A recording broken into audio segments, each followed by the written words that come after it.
sebuah perjalanan. Sekali lagi, hidup ini sebuah perjalanan. Saya baca dalam Roma pasal 8 ayatnya yang ke-28, Bapak Ibu. Demikian, kita tahu sekarang bahwa Allah turut bekerja dalam segala sesuatu untuk mendatangkan kebaikan bagi mereka yang mengasihi Dia, yaitu bagi mereka yang terpanggil sesuai dengan rencana Allah. Saya kembali kepada tema Bapak Saudara adalah hidup ini sebuah perjalanan. Kenapa saya katakan hidup ini sebuah perjalanan, Bapak Ibu? Karena hidup ini belum ada yang sudah sampai kepada puncak, belum ada yang sampai kepada finish, atau belum ada yang sampai di akhir, di garis akhir, Bapak Ibu Saudara. Kita semua yang ada hari ini belum ada yang sampai di garis akhir. Artinya perjalanan hidup kita masih panjang. Artinya perjalanan hidup kita masih ada, Bapak Ibu.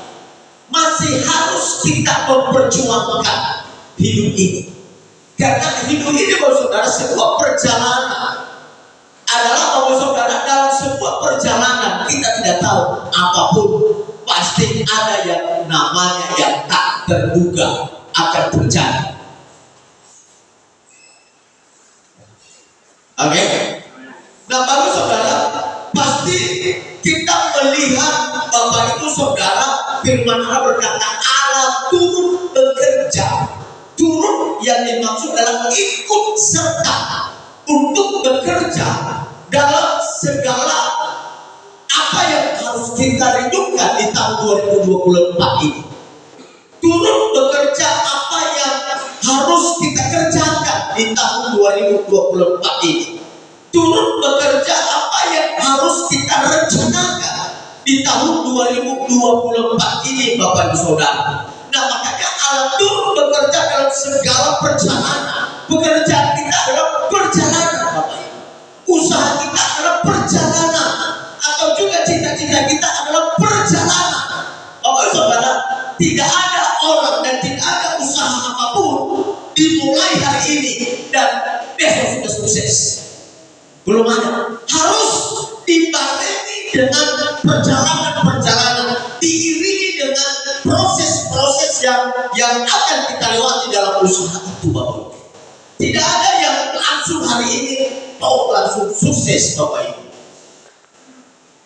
Karena anak bayi, Bapak Ibu, ibarat perjalanan hidup kita ini seperti anak bayi yang lahir. Tidak ada anak bayi yang lahir langsung tumbuh, Bapak Saudara, langsung tumbuh, langsung mumpil, lalu langsung Ivalia bebeknya lalu ada. Tapi lahir anak bayi dimulai dari kecil, dan dirawat dan terus besar dan bertumbuh bahkan sampai dewasa. Itulah saya gambarkan bahwa gambaran seperti itulah kehidupan kita. Amin. Nah, apa yang dibutuhkan dalam perjalanan hidup ini, Bapak Ibu? Dalam perjalanan hidup ini, Bapak Ibu Saudara, adalah hanya kesabaran. Sabar. Maka ketika kita berhadapkan sebuah duka, sabar ya, tabah ya. Itu kuncinya untuk sampai kepada puncak adalah hanya kesabaran. Kalau tidak sabar, cepat saja ditinggalkan, Bapak Ibu Saudara. Kalau kita tidak sabar, cepat saja kita tinggalkan hal ini. Ada beberapa poin, Bapak Saudara, saya akan bagi dalam perjalanan hidup ini.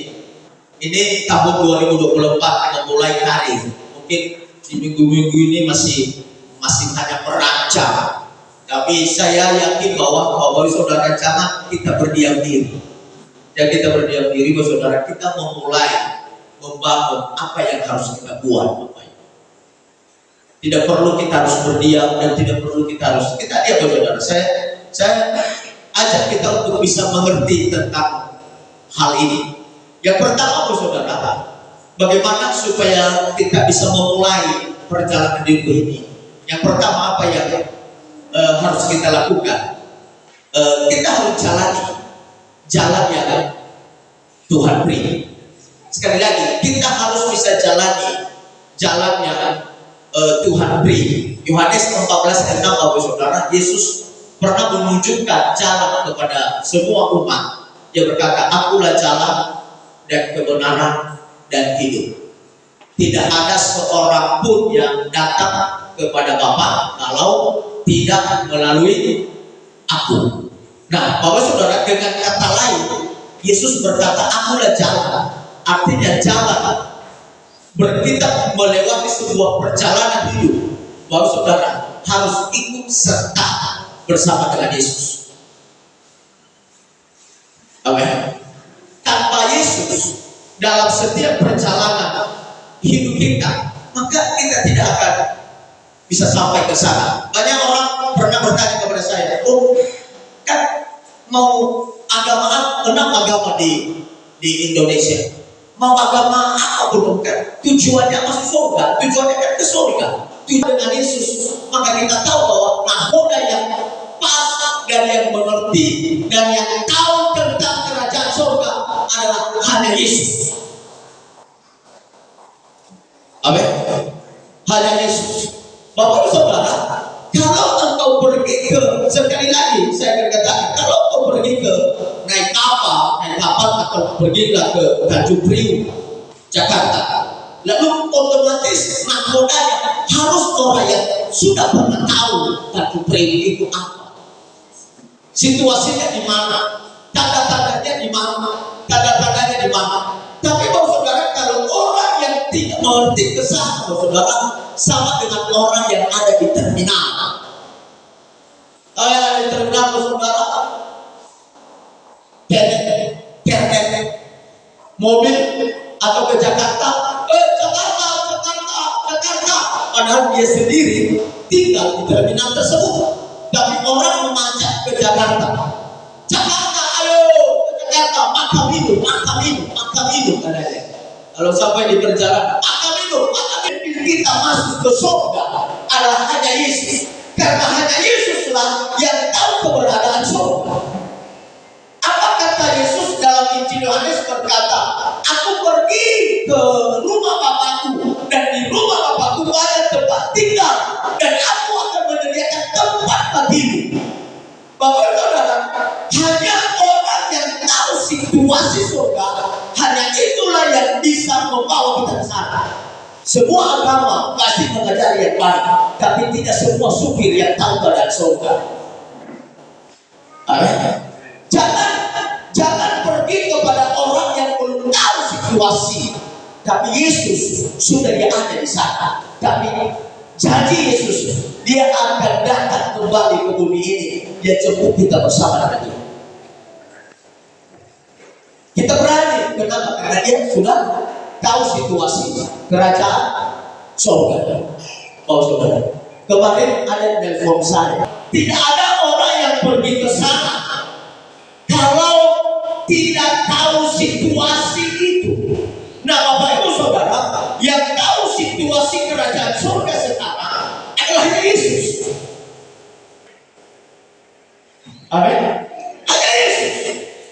Hanya Yesuslah yang tahu tentang kerajaan surga.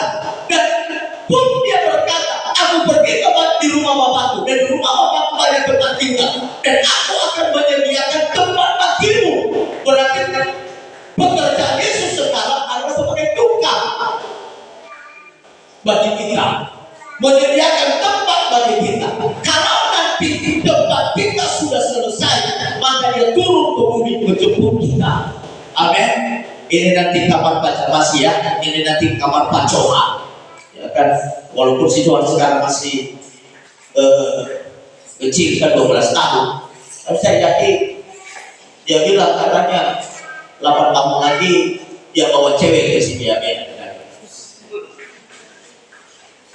Karena dia lihat si dia kemarin semua cewek-cewek semua mau sepeda motor. berfoto-foto, berpelukan ke cewek-cewek. Dia bilang, dapat kamu lagi aku mah. Saya bawa cewek kucing. Jalan-jalan.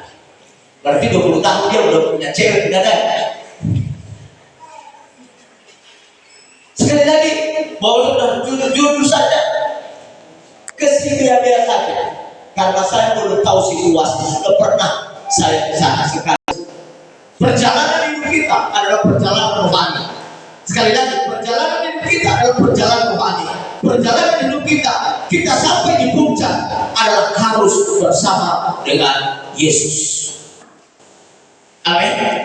Dan sekali lagi, usaha apapun juga yang kita buat, dan saya yakin bahwa harus didasari dengan bersama dengan Yesus. Itu yang pertama. Yang kedua, Bapak Ibu Saudara, kita perlu membawa perlengkapan. Bapak Ibu Saudara, ada orang yang jalan hidupnya susah karena dia terlalu banyak membawa perlengkapan. Susah. Terlalu memikirkan persediaan, terlalu memikirkan apa namanya itu, apa nanti yang akan terjadi, Bapak Ibu Saudara. Ada banyak pendeta berkata begini, aku mau beri kamu, beri kelapa sawit lah, supaya apa? Supaya menjanjikan, supaya ada masa depan. Bagaimana dengan Pak Damasi? Kalau hati saya Pak, tidak ada hati saya seperti itu. Kalau boleh maunya gereja yang saya layani, maunya full asli, itu yang dipikirkan. Bukan karena kelapa sawit, bukan karena kebun kelapa sawit, tapi kalau boleh gereja yang saya layani, maunya kalau boleh full asli. Kalau boleh beberapa tahun ke depan adalah gereja ini penuh dengan full asli. Karena saya tahu kalau jemaat senang duduk di gereja, itu adalah kesejahteraan. Amin. Makanya bingung aku.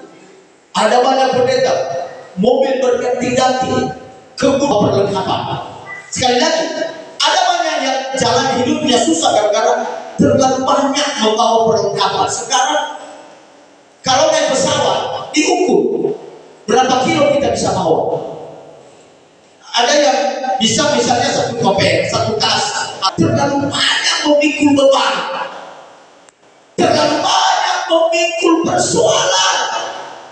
Oh saudara, apa yang harus kita pikirkan? Persoalan apapun, beban apapun, Bapak Ibu Saudara, jangan terlalu memikirkan dan jangan terlalu banyak membawa perlengkapan, karena kita capek Bapak Ibu dalam perjalanan hidup ini. Amin. Sekali lagi, jangan terlalu banyak membawa perlengkapan, karena kita capek untuk menjalani hidup ini Bapak Ibu Saudara. Saya baca Bapak Ibu Saudara sebuah ayat di Timotius 2 ayat 2 Bapak Saudara, pasal 2 Timotius pasal 2 maksud saya. Ini saya baca ayat 1 sampai 13, tapi saya akan sampaikan saja Bapak Saudara. Ada 3 hal contoh di dalam ayat ini yang berkata ada satu kelompok prajurit, dan ada yang kedua adalah ada olahragawan. Olahragawan ini berarti pintar voli, bola kaki, dan lain dan sebagainya. Yang ketiga ada seorang petani, Bapak Ibu. Nah, Bapak Ibu, kita lihat Bapak Saudara, ketika mereka memulai pekerjaan, mereka tidak membawa barang banyak. Itu yang ketiga ini, Bapak Saudara. Mereka tidak boleh membawa banyak barang. Prajurit kita bisa melihat mereka pergi berperang, tidak boleh bawa beban atau perlengkapan terlalu banyak, hanya bisa membawa saudara, pisau dan alat perang, saudara. Itu kenapa hanya pisau dibawa bila mereka nggak bisa makanan? Bahkan pisau bisa memotong untuk mencari makanan, cari buruan untuk bisa mencari makanan, saudara. Dan kalau juga seorang olahragawan adalah seorang pemain voli, saudara, bahwa saudara dilarang untuk jangan terlalu kenyang makan.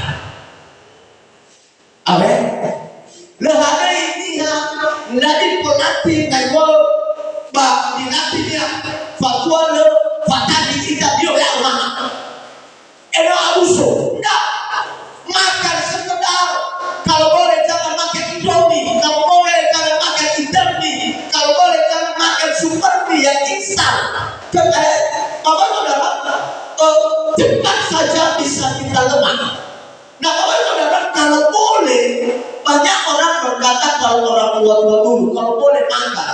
banyak makan ubi.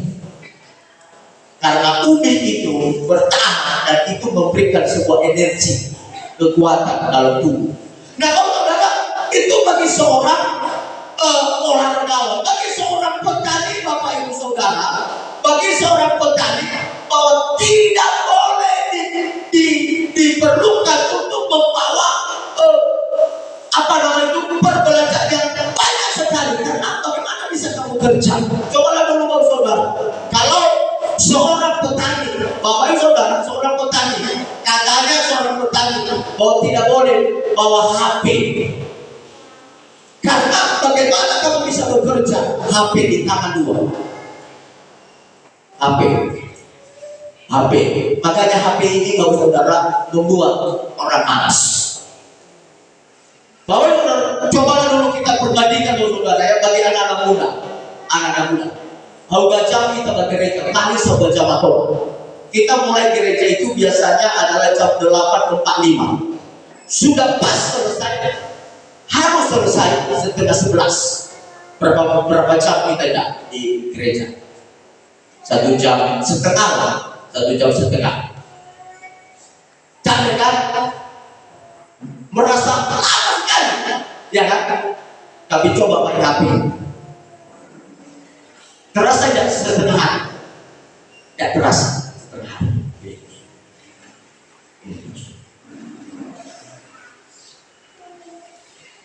Ada kemarin teman saya Tuhan, orang catering perlengkapan yang lebih banyak.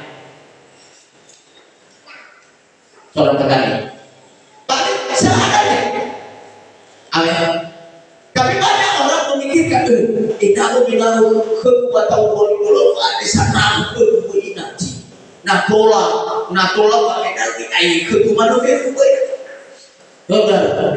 tidak boleh. Bapak Saudara, kita harus memikirkan seadanya apa yang harus kita pikirkan.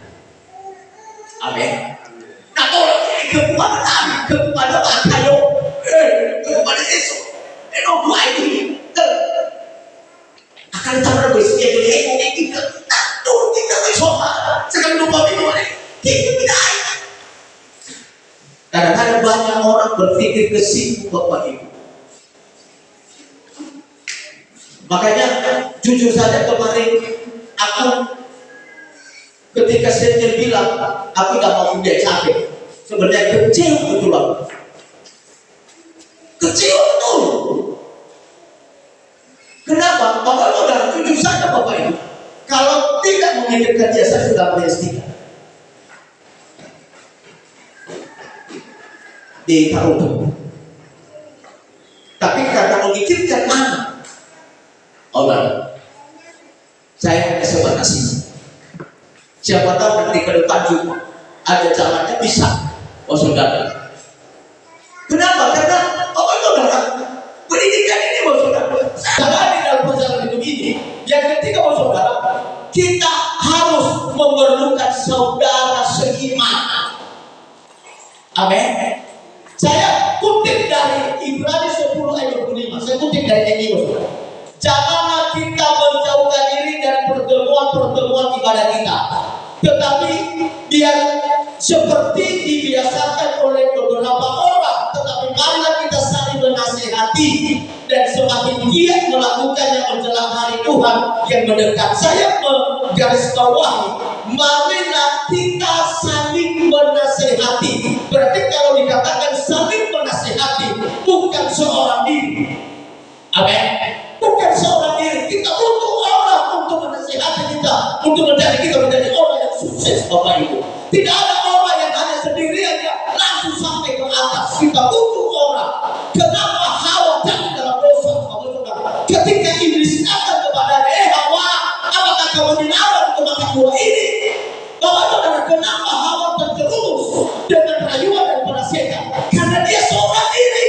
Padahal Tuhan ada temannya yang dibawa oleh Tuhan ada, tapi dia memisahkan diri dari ada, pergi sendirian lalu berbicara dengan iblis. Bapak Saudara, gampang saja iblis menjatuhkan kita kalau kita hanya seorang diri. Sekali lagi, gampang saja iblis menangkap kita kalau kita hanya seorang diri. Tapi kalau Bapak Ibu Saudara kita kita punya teman yang rohani, saling menasehati, saling mendorong, saling bekerja sama satu dengan yang lain. Saya tahu saudara, itulah yang akan membawa kita masuk ke puncak. Itulah yang akan membawa kita masuk ke puncak, saudara. Nah, saudara, ini yang kita butuhkan, saudara, saling. Kata saling di sini itu adalah siapa temanmu yang saling menguatkan. Itu kata saling. Lalu saling menguatkan itu penting, karena itulah yang membuat kita bisa sampai ke tujuan ketika kita saling menasihati satu sama lain. Saya percaya saudara, bahwa saudara jangan kita berkata bahwa doa seorang gembala itu tidak butuh dan tidak penting.